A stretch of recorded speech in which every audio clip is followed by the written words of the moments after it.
London, Getty, London, September 21st. I am coming to London, and Left It Wall is going to be screening at the Bill Murray at 3 p.m. That's September 21st, the Bill Murray, 3 p.m. It will be the only UK screening of Left It Wall.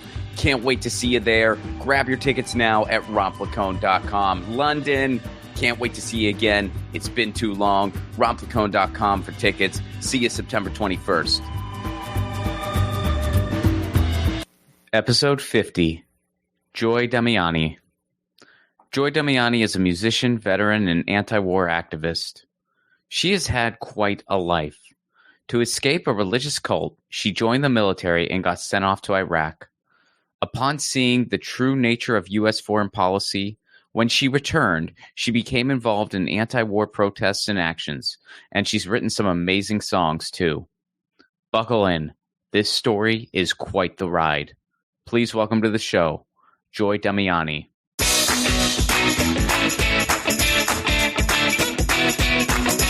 Joy Damiani, good to see you again. It's been a minute. It has been several minutes. It's good to see you too, Ron.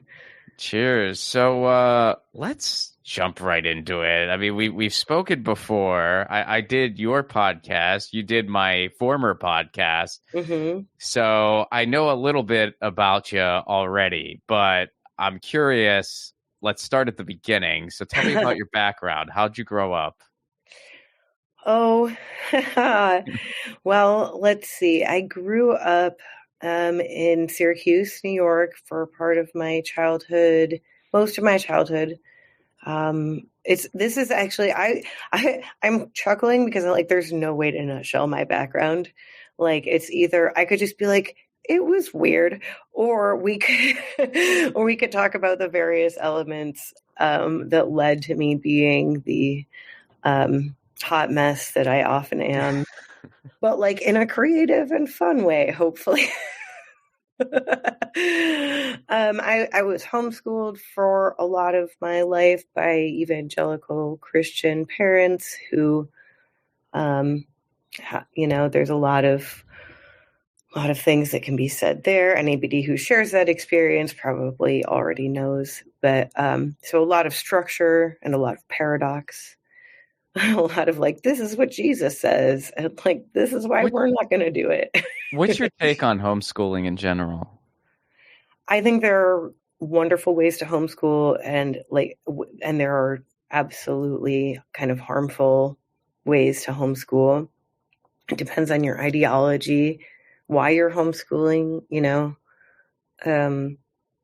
I think that people who are able to homeschool with the intention of nurturing their specific children's specific needs and passions, and still give them access to all of the world's knowledge, not restricting their knowledge, not I grew up raised on the Bob Jones University, James Dobson focus on the family, curriculum, they do curriculum for homeschoolers.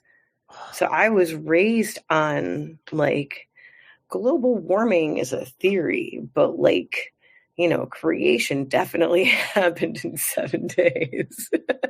There was, it was just a lot of certainty about absolutely inherently uncertain things, and a lot of vagueness around things that were easily defined. And I think and I was a reader very early age because I didn't have a lot of people that I knew outside of my church. Didn't have other kids in school other than my younger brother. And so I did a lot of reading and became weirdly smart, but also very clueless. I became the dumb, smart person that I think I am today. What does that mean? What do you mean? I knew a lot of big words, but not what the fuck was going on around me. Oh, okay. Does that make sense? Okay. I like to think of it as constantly missing the forest for the trees. I can describe you all those trees, but I can't tell you why it would be a bad idea to go into that forest. Okay. Just that looks like a fun adventure. Look at all those pretty trees. So this was you in childhood. Homeschooling is a tough topic for me philosophically because I acknowledge that there are exceptions to every rule, and I acknowledge that there are kids out there where that is the best thing for them. Hmm. But I think more often than not, I don't think it's a great thing for a kid most of the Right. time. Like I just think there is something, and this is coming from a guy who did not like middle school, who did not like high school, who did not like grade school. I did not enjoy school, but until college, I loved college. Hmm. But before then, not a big fan. But even still, like there's just a socialization there that I think most kids need, and it's really hard to substitute that if you're not in school. Yeah. There's exceptions, and I acknowledge that, but I think more often than not, I mean, it's something I would never, if I had kids myself, it's something I would never even consider unless that there was something about them that made them one of those exceptions to the rule, which I Mhm. can't even off the top of my head guess what that could be, So Yeah, it's interesting how, like, I mean, I think everybody like approaches like the social piece of it differently, but I know like for me, my parents had this homeschoolers co-op that was like other homeschool families, and they would get together like once a week, month, I think once a month, if I'm remembering correctly, which I'm probably not for a while. the meetings Um, must not have been that memorable for you. I mean, well, there was It was also either a lot of daily or things once going a on in year. my I don't know. life. I mean, that was like homeschooling was like one of the less traumatic bits. I feel like I had Really? more freedom there. It wasn't until there was a couple of years from when I was 11 to 13. My parents decided they wanted to work at a children's home in Missouri. We lived in upstate New York, so they had a family friend rent out our house that was built by my great great uncle when he came over from Italy. So he made himself a old Italian villa in the middle of what then became like kind of the early suburb, like close to Syracuse suburb. And so yeah, I come from a long line of weirdos. So we left this house and left like our whole family and everything like that and went to Missouri for 2 years, rural Missouri, where my brother and I were not only homeschooled to get at this for the first year, but I kind of like not schooled because my parents were busy, you know, being house parents at this children's home, and in a very rural place where we were super isolated. And then and it was a boys' home. It started out as co-ed, and then it became a boys' home. So I was not really allowed to have close friendships with the other kids there. And so my parents were like, "We got you a horse," and I was like, "Oh, great! Like I wanted when I was 9. Like that's So cool." they Like didn't want you to have friendships with boys? Is that what it was? they didn't want me to have friendships that they couldn't supervise. I think, Okay. especially. And the boys at that home, some of them were lovely people. I think they were all like, they were all there through mostly no fault of their own. It wasn't like a juvenile delinquent. It was like a place where kids who did not have a healthy or safe home life would be able to be safe and cared for. And I don't know what the financial, stipulations were, or like provisions were from the government for that, but this was kind of like a rural farm. Had a couple of, lovely people who owned it, and they were called, mom and dad. That was like their, you know, what they called themselves, but they were lovely people. They were absolutely lovely people. I didn't experience it as a bad place at all inherently. It was just not a healthy place for me as like a young, like female bodied person. And like from the ages of 11 to 13, really not a healthy place. I was sharing a bunk bed with my brother in a room the size of a walk-in closet. That it was a walk-in closet. They just stuck a bunk bed in there Oh, and wow. or built a bunk bed in there. And so, yeah, so for 2 years, I was like very isolated. The second year, they let me go to school, and it was eighth grade. Oh, that's an awkward opening. Well, did your When I brother had get literally just been like talking to myself essentially for the previous like year, and they're like, "No, here, go to school in rural Missouri with people that you share like almost nothing and like no cultural background with," and like they don't know you, and you are like associated with this children's home, which is associated with like troubled kids. Anyway, so that was like a whole interesting experience and like an introduction to the world in a way that it was like, all right, how do you adapt to a situation where people don't entirely like you, but you got to make friends anyway, and because otherwise you'll like lose your mind. And Were you so of and your course I brother made friends close? with the other subversives, or the other like non people who couldn't conform, right? Were you and your brother close? Yeah, for a while, in different ways for a while, but it's a complicated like situation. My parents were very like, you know, I don't want to like, I feel like, I don't want to talk shit on my parents Sure. because like I feel like there's still a lot of unresolved things that, and I don't want to say something that's going to be like inflammatory or judgmental. I've already written a book and said a lot of things on the internet, but like my brother and I had a close relationship in some ways and a conflicted relationship in others, is what I'll say. Okay. It didn't entirely help that we shared a frigging bunk bed Yeah, that's during a like, lot. the years I was going through puberty, and he was like surrounded by all these boys who were like troubled, quote unquote, or like displaced from their homes. So he's being influenced by all of these kids who are essentially coping with abandonment issues and attachment things, and I'm kind of just like, I would like to have some friends within 7 miles of my house. Wow. And yeah, so I read a lot, listened to a lot of music. They got me the horse, and I would just like ride around rural Missouri. This is like random stuff. Like it doesn't come up that much, but like I just got really comfortable with being by myself and entertaining myself and not having any oversight. And I think ultimately it's probably what made me so resistant to authority when they tried to finally kind of lay some restrictions down. So like, you haven't really paid attention to anything I've done for the last couple Mm. of years, and now you want to micromanage. Well, when did you start So, playing music? Like when did you oh pick up gosh, instruments? not till after I got out of the army. Oh, okay. Everyone So else in my that family played wasn't music. in. Okay. No, my parents, my brother, they all were wonderful musicians and played music and sang. And I like to sing, but I didn't learn to play any instruments until, until I was like 28.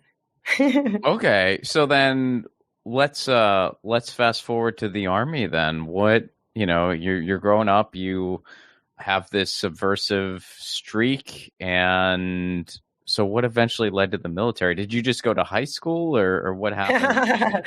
Like I said, you can't talk about the background without talking about all of the insane traumatic elements. So after, I did not just go to high school. I wanted to just go to high school when we got back to upstate New York, back to Syracuse. So you were done with But the home at this point, and you all yeah, went they did it back. for 2 years, and then and then they were like, now it's time to go back to Syracuse. After Hmm. you've acclimated to rural Missouri, it's time to go back to Syracuse, where you haven't been able to be in touch with anyone for 2 years, and like now you're a teenager. Good luck. And so they tried to homeschool me again for a little bit. I staunchly resisted, and so they sent me to private Christian school for a small amount of time, and I did not like it, did not fit in. Most of the people, it was very cliquish, and I'm not like, Mm, I don't click. sure. I'm just like, are you cool? Are you cool? Are you cool? You're not like each other, but that's cool. We're all, like I don't look at people as their category, whatever. And I resist people doing that to me, and that makes them uncomfortable. So I had like a few friends in that school, but inherently they were the ones who were also always in trouble for not being able to conform. That's why we got along so well. Hmm. And so I got kicked out of that school for absolutely harmless and petty reasons, one of which my skirts were apparently a quarter inch too short consistently. Oh no. I That's know. yeah, that's the total Uh, Christian/Catholic school thing. Well, and here's the other thing is like, so I always wanted to sing and do and play music. And so I had a friend who played piano. And so she and I would skip study hall and go to the music practice room, which was sound insulated. And we would like literally like sing wholesome songs together. Hmm. Like, and, but because we were in high school, we would also like contribute to the graffiti on the cork wall of the music practice room, right? So and so's a bitch because she was, right? And so it was like by the time the school did not like me for a lot of reasons. And so they kind of just accumulated them, which has been the pattern of my life, right? Like they're like, because my reaction when somebody is like, you shouldn't be doing that is like, but here's all the reasons why I can do that anyway. And I can't help it. It's just like, that's who I am. And like, whatever, I'm trying to harness it for good instead of evil. So they kind of kicked me out. They asked me to leave. And Oh then yeah. yeah. I went to a Catholic boys' school.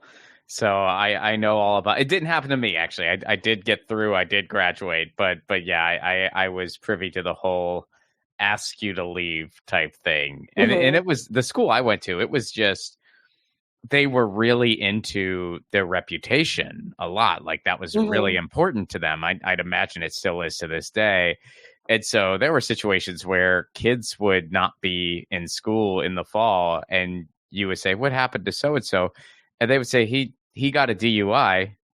And they asked him not to come back. It's something that happened in the summer. School wasn't even in Mhm. session, had nothing to do with school itself, but they said, "Oh, you got a DUI. We don't want you in school here." Great, you're a So bad influence, bad yeah, egg, whatever. yeah. Yeah. And so that was essentially the tactic they took. And so then they finally were like, okay, you can go to public school. And I was like, sweet. But by the time I got there, all of my friends had already either, um, I would like to say graduated, but no, either dropped out or been kicked out. There were a couple of people who I was still friends with who were still in school, but, um, not that many. So I ended up again being friends with both like the theater kids, because of course, and the stoners. and Sounds and familiar. so yeah, and of course like both people's like disrespect for like the norm manifests in different ways. Like if you're lucky, you can be the kind of theater kid who gets good grades and everyone's happy with you.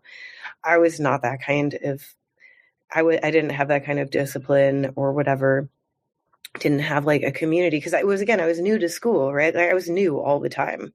So I didn't have like my friend group or my community.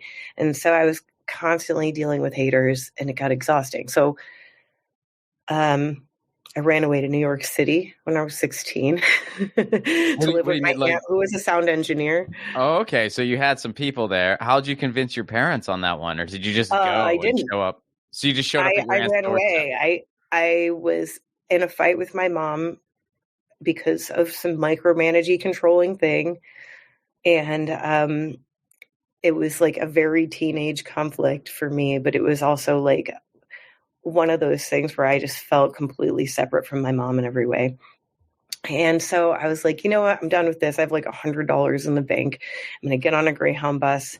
I'm going to go to New York City and live with my mom's sister, who she doesn't get along with. It'll be great. So what And happened? You just show up and she I just got on a takes you in? bus. And I had my aunt's number. This was like in 99, right? So there Sure. was no like cell phones. Really. I think she had a cell phone, but it was like new. She couldn't get voicemails on it, whatever. But she happened to find me at Port Authority late at night. I was like, called her. I was like, I'm standing under a purple 7. Like, this is like me, 16 years old in New York City and Wow. Manhattan for the first time on my own. I'm like, everything will be fine, right? Because it can't possibly be worse than what I felt. And so I stayed with her there for a month. She found me. I think we were cosmically connected, like everyone is. It was a family thing. And yeah, so I stayed with her for a month. Then a couple of things happened. I ran out of money, and my best friend had a baby back in Syracuse, and so I went back to Syracuse. Tried to go back to school, dropped out because I had too much to catch up on and so I got my GED. Mm. And there was some like major drama that happened that I'm not going to go into, but I had a suicide attempt shortly before taking my GED test. So when I took that, I was like, I was kind of coming back from that. I had gotten a job in the mall. I had made some lovely queer stoner friends, and I got my GED, and I thought that, I was doing well. And then my parents one day were like, we want to have you go with these people to go visit a school.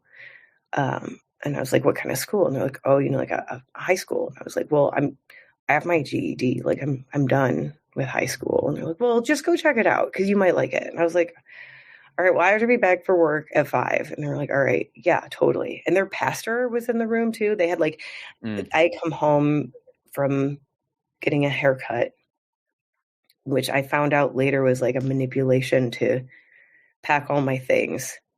So these people bring me to a school a couple hours away called the Family Foundation School, and they drop me off there. And I'm like, wait, what? And the people there are like, hi, we're your new parents, and you're here for at least 18 months. I had just turned 17, and I'm like literally like, nuh-uh. I was like, I need a phone call. And they're like, oh, no, this isn't jail. Your parents have signed you over to us. And, oh, my God. And I was like, what? And I see them like bringing in bags of my things. And yeah. And so I was basically kept there. That's like a bad dream. Like that's like something you have nightmares about. I have had complex well, I'm sure you have. Of course you have. I just, wow. Okay. But like, yes, you're right. And like, yeah. And I should have been foreseen, right? But it wasn't. So I was there for 19 months. I tried to run away multiple times, a couple times before I gave in for a while and played the game. And they pulled me out of classes for being too sarcastic. And I was that was like, the offense. Really ironic because this is why my English teacher loves me, is my sarcasm. Oh, wow. So it was this mind fuck. They pulled me out of school. They had me on what they called a shun sanction, where I sat. That's what it's called. It literally, like, people like Handmaid's Tale. I'm like, Handmaid's Tale, Schmandmaid's Tale. I go to the family school, like. Shun sanction. Like, I've already been to that. Like, they were all about the alliteration. It really exactly. And like I thought, like this, the Family Foundation School acronym is not like FFS for no reason. Like, for fuck's sake, is everyone's reaction when they hear about it. And I've developed a sense of humor about it, which is why I am still alive. And a lot of people who went there are dead. Like, there's a large casualty rate. One of the chorus director there, who was influential in my life in bad ways, he just was recently arrested and arraigned for child abuse in upstate New York, in Syracuse. So when you say, I mean, is that something you want to go into when you say bad ways? Well, in that he was verbally and psychologically abusive to everyone, especially those of us in chorus. And like, he would yell at you if you were singing in what he called like wrong, or had like a sourpuss face, is one of the things he would say. Like, if you had like something fucked up about your, if there was literally anything that showed that you were a human being and not perfect, he would be like, what's wrong with you? Why are you being rebellious? Have you been masturbating? This kind of thing. That was his first question. There were a lot of like, okay, this was a school run by like quote unquote recovering alcoholics. They were mostly based out of like a cult in upstate New York called East Ridge. That's where a lot of them were from. But Tony and Betty Argyros, they were this like Greek couple from New York City. I'm sure they had some kind of connections to all of the people doing the evil shit in New York. And so they ended up in Hancock, New York with this farm, and started taking in their kids' friends who had difficult home lives and letting them like stay on their farm. quote unquote, letting them stay on their farm, but then putting them to work and then subjecting them to like incredible amounts of like verbal and physical and psychological and sexual abuse. But because these kids had nowhere else to go, they would stay until they could leave. And then eventually, these people branched out. They started taking in more and more and more kids. And then the family foundation school. And they essentially like kind of controlled Hancock, New York. And they paid off all the sheriffs. They had, everyone was just letting it go. And meanwhile, they were subjecting us all to these, torture tactics to get us to submit to essentially what they called the AA program, the 12-step program, which is really fucked up because people who did have substance abuse issues, like that's not how you get them to AA, is by forcing them. It's literally against the whole principle of AA. Right. Force people into it, much less to penalize them for not following it correctly. So I was one of many people who was subjected to stuff like this. I wasn't subjected to like sexual assault type of sexual abuse, but we were all forced to talk about sexuality and our sexual thoughts as like teenagers, in front of each other. And there was a lot of like guilt, like brother's keeper. We were all expected to tell on each other all the time. Like you couldn't really trust anyone. It was like being a prisoner of war. Literally, like I've read some of the Korean POW reports, and like some of the tactics are literally the same. Like they isolate you from your peers, they isolate you from your family, they manipulate your food, they manipulate your sleep, they manipulate your work and exercise. Like we weren't allowed to journal. We were not even really like allowed to be sad. It was called self-pity. We weren't allowed to space out. If you were spacing out, someone would be like, hey, stop spacing out. Which is like, it hinders your psychological growth, right? In a very major way. And they had some kids there for like years and years. Like I was only there for 19 months. But so eventually, like after a few weeks, like after I had made major progress and my parents were finally like appeased, I was about to graduate. They decided I was too sarcastic. They pulled me out of school. After I had already written an award-winning graduation piece for their yearbook, which got printed, they pulled me out of school, made me pick up rocks in a field and put them in a bucket and bring them to another part of the field type of work all day. All right. And you're back with your parents at this point.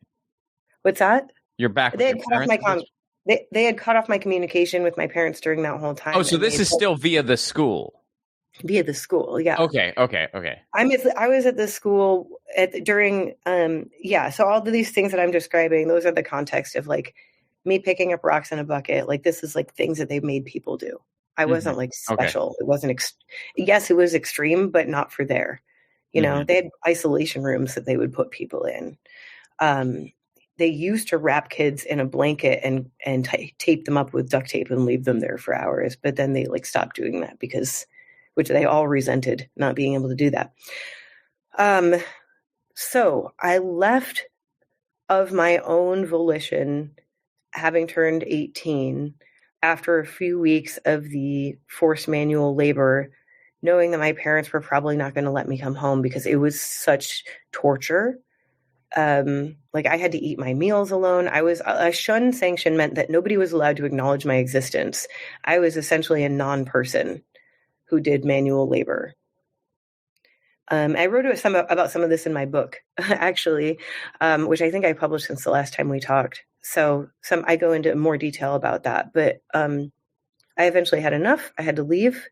I decided it was worth the risk of having nowhere to go. I had no money or ID or any connections, nobody's phone number. It was 2001. So a lot had changed between the time I went in and the time I came out. It was May 2001 when I got out. And so, I hitchhiked back to Syracuse, got a bus ticket bought for me by the second person I hitchhiked with, made it back to my parents' house, and they were not going to let me stay. And I, was like, I'll do whatever you want. Like, I don't have anywhere else to go.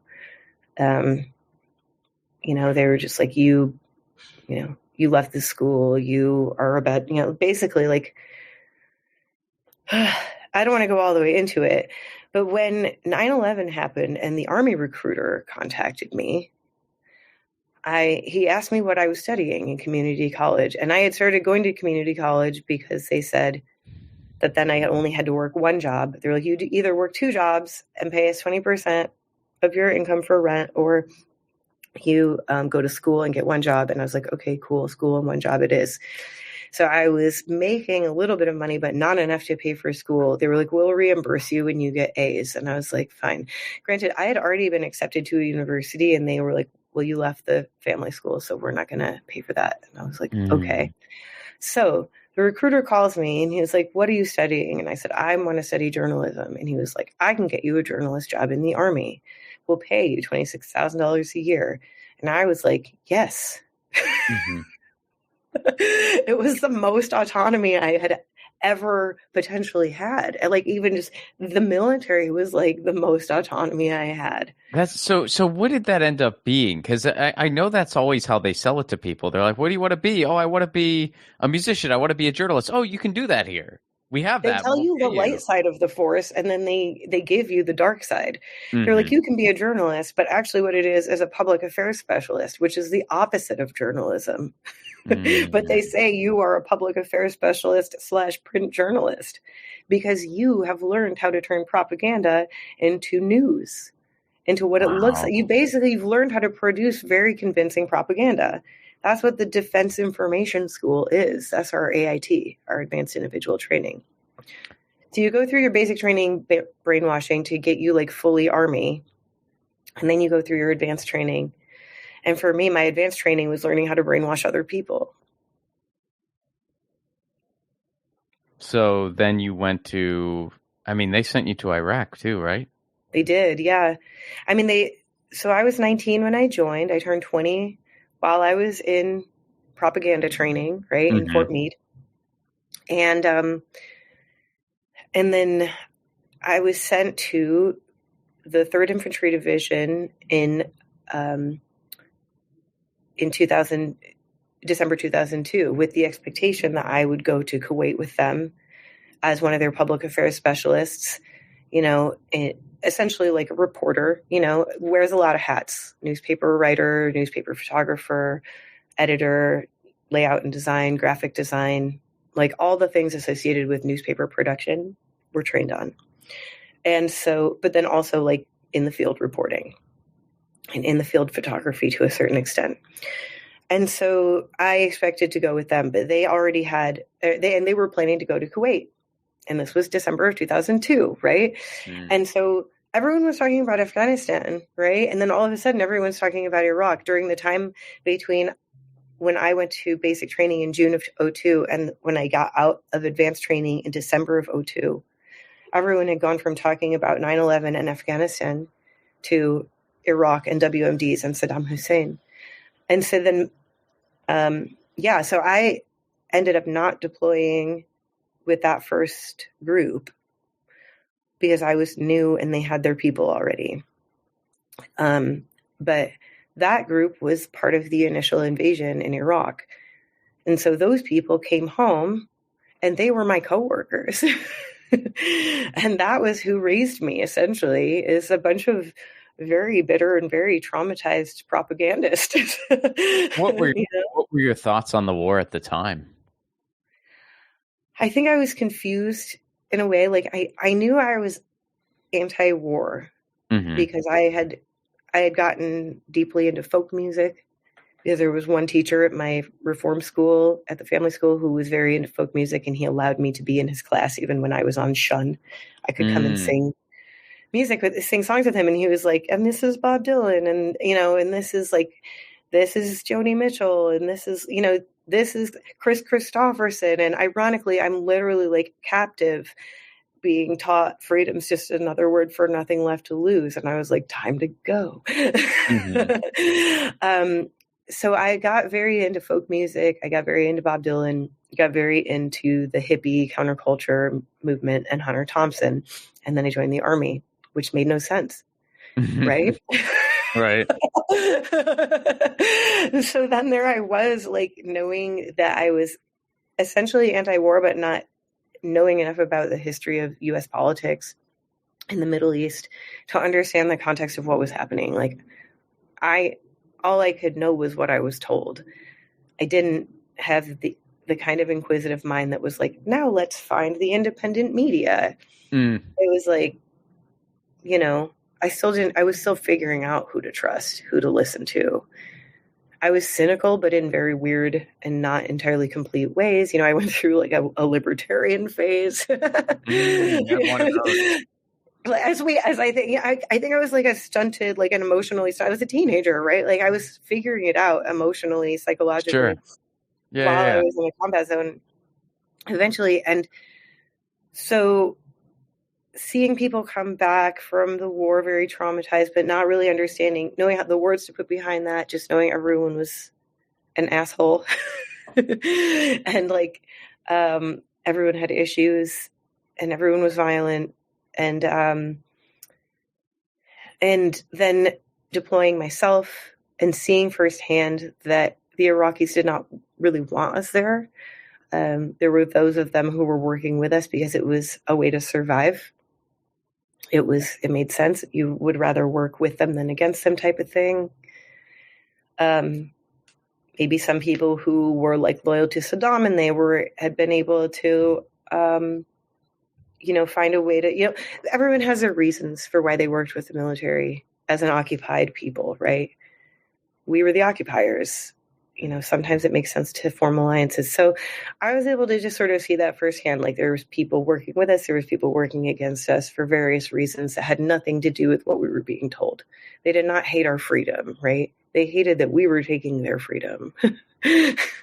In a nutshell, right? And that's the gaslighting, right? So I was part of the gaslighting, part of the writing morale boosting stories about all the great work we were doing to sort of counter all of the, brazen truth speaking of so many of the media who now would never, I think, do something like that. I think the media were much bolder back then. I don't know. Would you agree?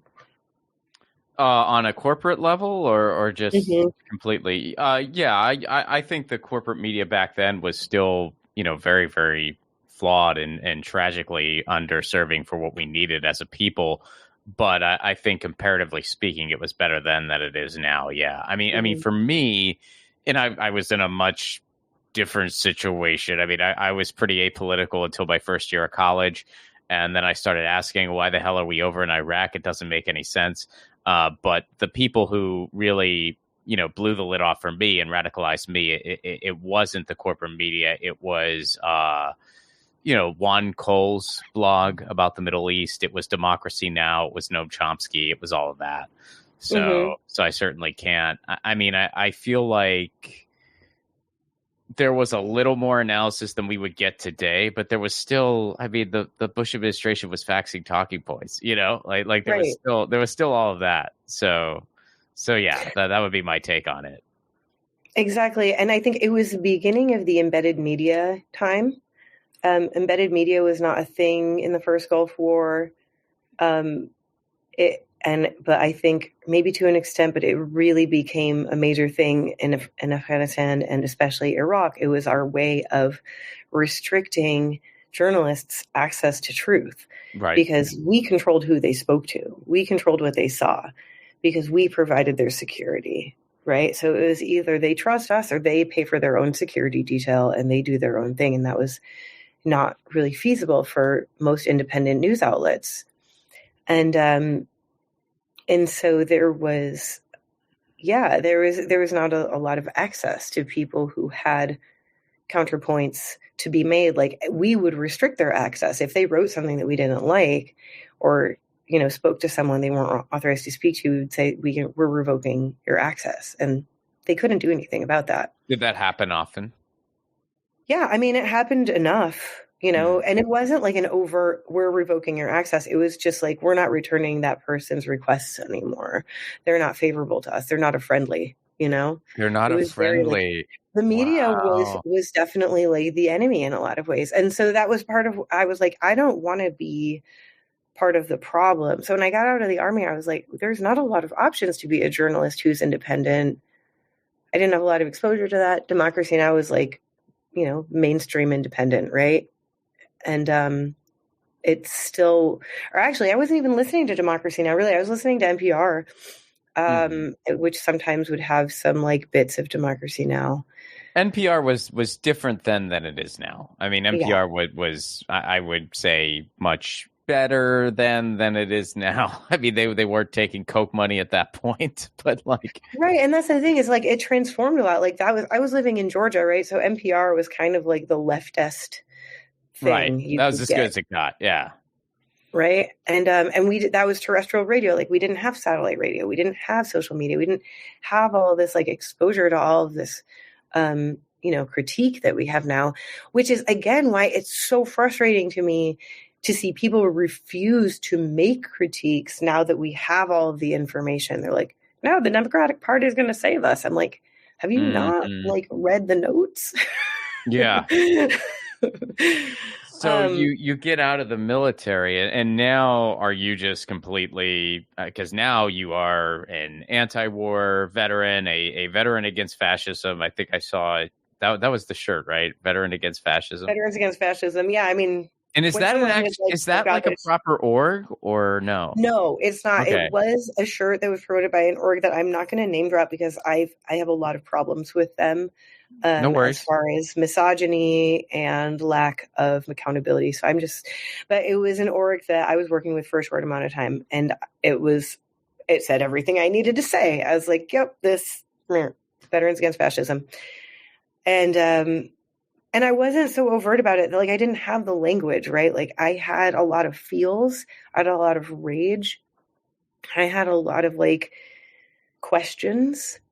And so when I got out of the Army 3 weeks after my last deployment, which was a stop loss deployment, most people don't know about stop loss. We call it the backdoor draft. The military can keep you in past the end of your contract if they want to. Oh, wow. It's just what they can do. Once they've got you, they've got you. Wow. That's why I tell kids, I'm like, it's not a few years of your life. It's your whole life. Like they have you, either you die while you're in, or you relive that experience always, and you live through it until they tell you can't, or you're done. And so I had done a second deployment that was unexpected, very disgruntled. 3 weeks after that, deployment ended because of some administrative stuff. I ended up out of the Army as a civilian with like nothing but time and money and my honorable discharge, like flapping in the wind, and I was like, I'm going to be a hippie now, because that was the thing that made sense to me. I was like, I want to be like away from this bullshit. Mm-hmm. And I thought hippies kind of had the answers. That was before I learned about tie-dye capitalism. Right. Come to the term the tie-dye patriarchy. I'm like, oh, you're all manifestations of the same issues. It's just you have different aesthetics. Got it. Jeez. So is that what brought you to music then? Just kind of going through all those players? I married a banjo player. Oh, okay. I went full hippie in the sense that I married a bluegrass band, or a jam band, essentially. Again, which I won't name drop because they don't need the free advertising. And he ended up being pretty abusive to me. But he also exposed me to a lot of music and culture through music travel. Like we went to Ghana together because his bandmate wanted to make an album there. And he was like, oh, you've got some time off for your honeymoon. Why don't you come with me? And I'm like, and he was like, why don't we go to Ghana? And I was like, but our honeymoon. But I was like, you know what? Like, that does sound kind of amazing. Like, let's do that. Sure. So we did.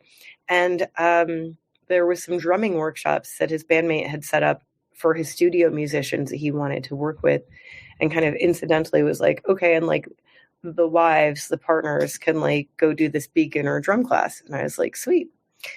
So that's where I got rhythm. Before that, I did not have none. So after some patient 3-day workshops of like constant like drumming with both hands, and a wonderful workshop leader who's a fantastic, amazing, master drummer now himself, I was able to go home and pick up an ukulele and strum it.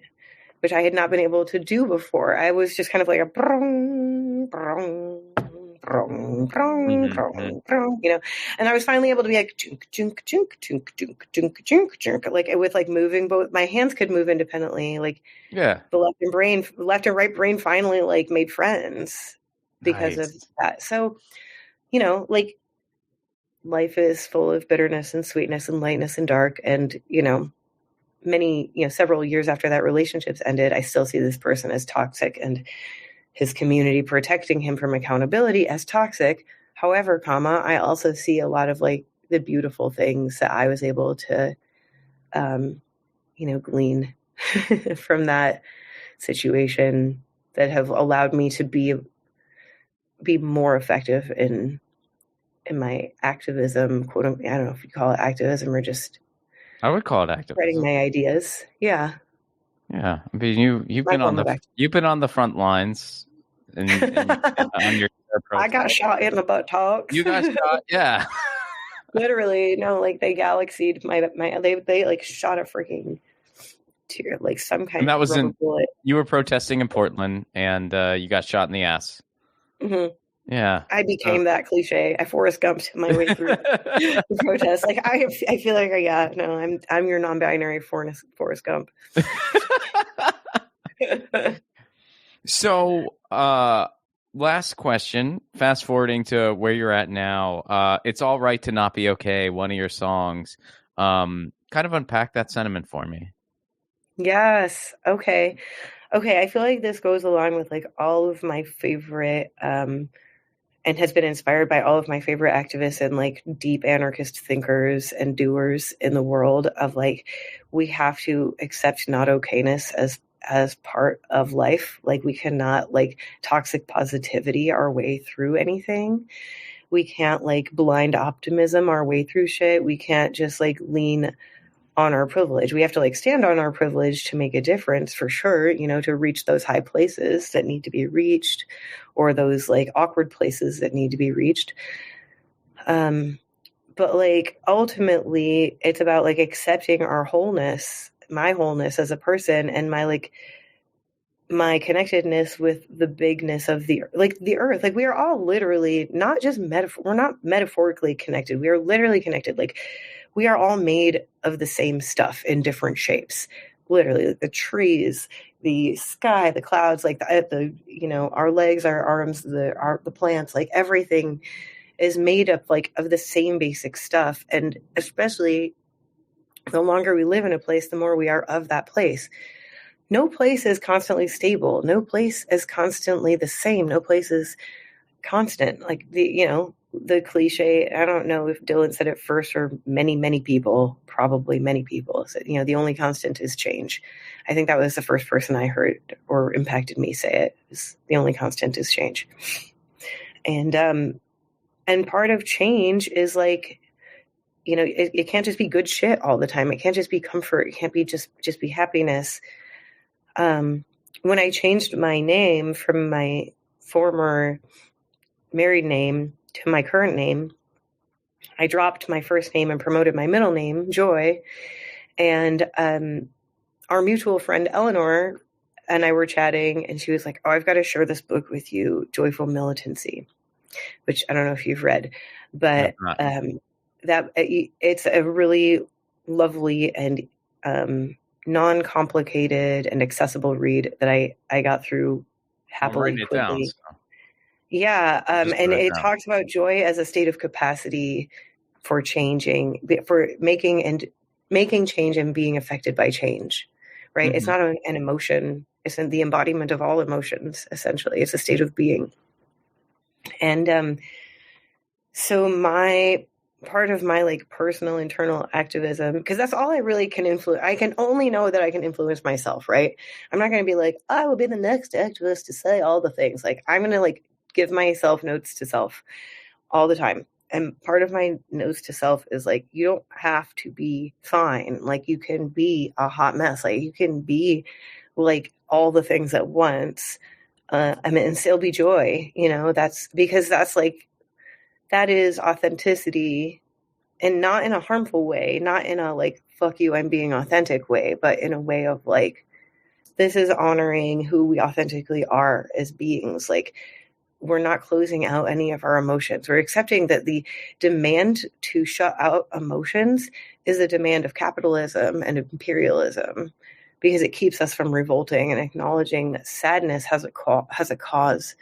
You know, we're sad because we're forced into this like rugged individualist society, you know, and this is, again, like a lot of these dots have been connected by people that have taught me over the years, you know, mentors and, you know, authors. You know, one of my favorites, Ashley Woodard Henderson from the formerly director of the Highlander Center, like kind of just talks about constantly being in the movement and in the revolution. It's not like a one action. It's a, you know, all of my favorite thinkers say this is a way of life that defies the constrictions that we've been given. It's not going to be comfortable all the time. It's not going to be happy. But if we are unhappy because that's just what's happening, rather than because we are being forced not to feel something, you know, it's kind of like a responsibility for constant self-examination, which is harder than just casting a vote in November. I get it. It's hard. It's fucking hard. I'm not gonna blow smoke up anyone's ass. It's hard. It's hard work. Where can people go to learn more about you? I have a website that has, like, for some reason, random security issues that I haven't fixed yet, but it's joydamiani.com. I also have a TikTok, Joy Damiani Music, where I've been putting my newest videos and songs. I have a YouTube channel. I have Instagram, Joy Damiani Music. Yeah, some of my music is on Spotify. I'm going to get more of it up. I have a live album that I've been sitting on, not releasing for a while I've been dealing with personal life issues. But I feel like in the spirit of the revolution, everyone will forgive me for that. Joy, thanks for doing this. Thank you for having me. It's really lovely to catch up with you. That was Joy Damiani. Check out her music. I know we didn't get to talk about her music as much as I would have liked, but definitely check out her music and check out her books. Music for the 1000 podcast is provided by Andrew Saxon. I'll be sure to check out his podcast, the Baywatching Podcast, wherever you get your podcasts. If you want to support this show on the sustainability end, patreon.com/Ron Placone. For a give what you can level, you get inside peeks at upcoming productions. I'm working on a documentary right now. The public knows nothing about that, but patrons do. You get full stand-up clips not available anywhere else, a bonus podcast between Drew and myself. I'll make you a theme song. It's all for a give what you can level. It's a really cool community. Patreon.com/Ron Placone. All right, 50 milestone number, big 50. So I think the next milestone number is 100. So we got a full other thing. Also, we're coming up on that year mark. In two weeks, it'll be officially a year of 1000. I feel like once you made it to a year, we're for sure going to make it to the 1000 mark. So I guess that's another milestone, sort of. I mean, it's not necessarily a milestone number, but it's like, hey, we did it for a year. All right. See you next week.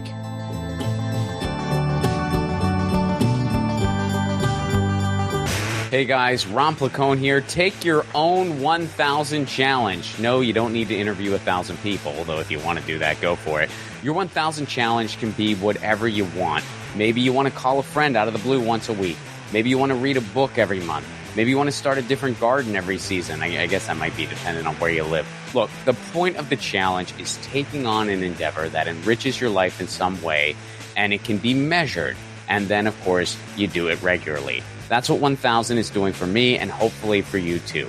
The main reason for this podcast and every podcast I've ever done is to build community. So take your own challenge. Then join our Facebook group. It's called 1000 What's Your Challenge? ? That's 1000 What's Your Challenge ? And post about what your 1000 challenge is and the progress you're making. All I ask is that people be encouraging of each other's challenges. This is personal and vulnerable, so be cool. There's enough negativity on social media. We don't need to add to it. For those of you who aren't on Facebook, hopefully in the future we'll be expanding to places like Discord, Reddit, but for now, we're starting on Facebook. And again, that Facebook group is called 1000 What's Your Challenge? See you there.